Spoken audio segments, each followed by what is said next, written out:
Okay, all right, jazz comping, page 29. Shell voicings. All right, so and we did those kind of 3-7-9, 7-3-5, a little more complicated left-hand voicings, and like I said, that's a lot to think about while you're executing your right hand as well. So shell voicings can be an easier entry point. So just to take it from the very beginning, look at this: C major triad. Go ahead and play while I do this. Just play along with me. C major triad, left hand on the root, right? This is what you're used to in pop piano. Then you play that triad with your left hand, which is what we did in Happy Birthday, right? Left hand chord now. Add the 7 to your left hand. All right. Then you got a root position, major 7. Now if you take out the 5, you have a 1-3-7 shell. You just took out a little bit, one part of the clan, and now you got a little shell. Right? You still got the 3 in there. That's a nice sound. If you take that down an octave, it's still really pretty.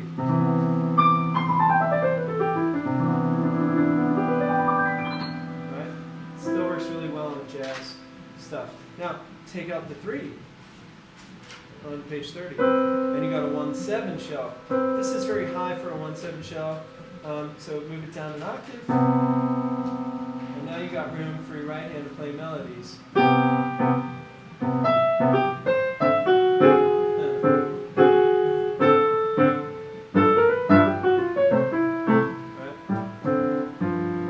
Alright, so you can see jazz left hand often uses shell voices. 1-7 or 1-3-7 are the most common.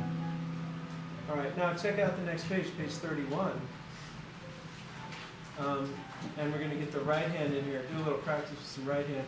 Let's go ahead and move this right hand up an octave from where it's written, because it's just wherever you want. You could also move the left hand down an octave. It's a little hairy down there with the major 7. So I'm going to move the right hand up an octave. And we're just going to arpeggiate the chord F major 7, add 9. And arpeggiate it all the way up. And this is one nice way to just get acquainted with chord changes and a melodicizing, if you will, of the chord by arpeggiating it. So we're just running through the typical kinds of chords here: major 7, dominant 7, minor 7. I like to do 5 fingers, but you can also cross your thumb under if you want. All right, I'm making it a little more jazzy by giving it some rhythm and going ba ba da ba da da, which is a real typical kind of cheesy jazz line.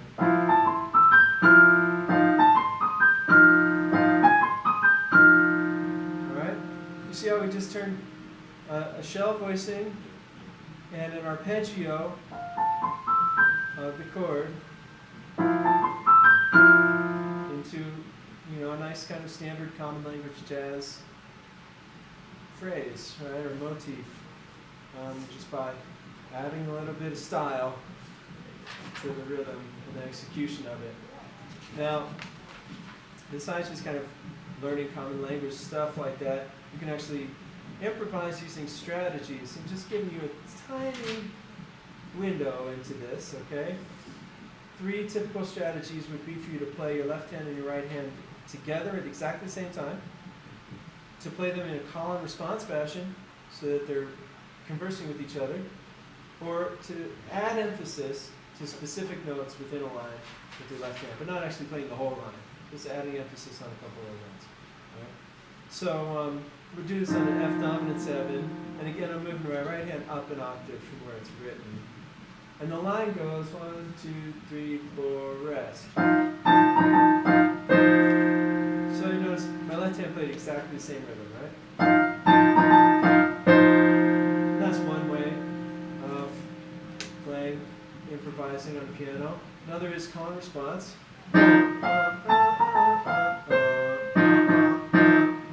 Right? Responding to each other.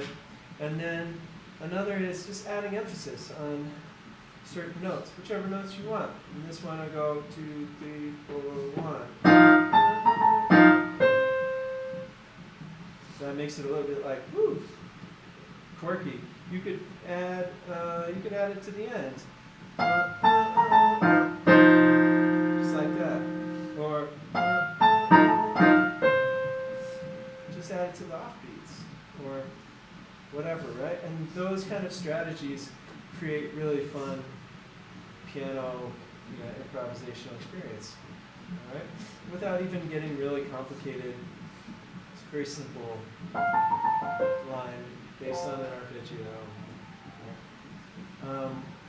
So that's just a window for you guys into some jazz piano stuff.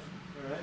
We're not going to go much deeper than that in terms of just the techniques that I lay out for you this semester.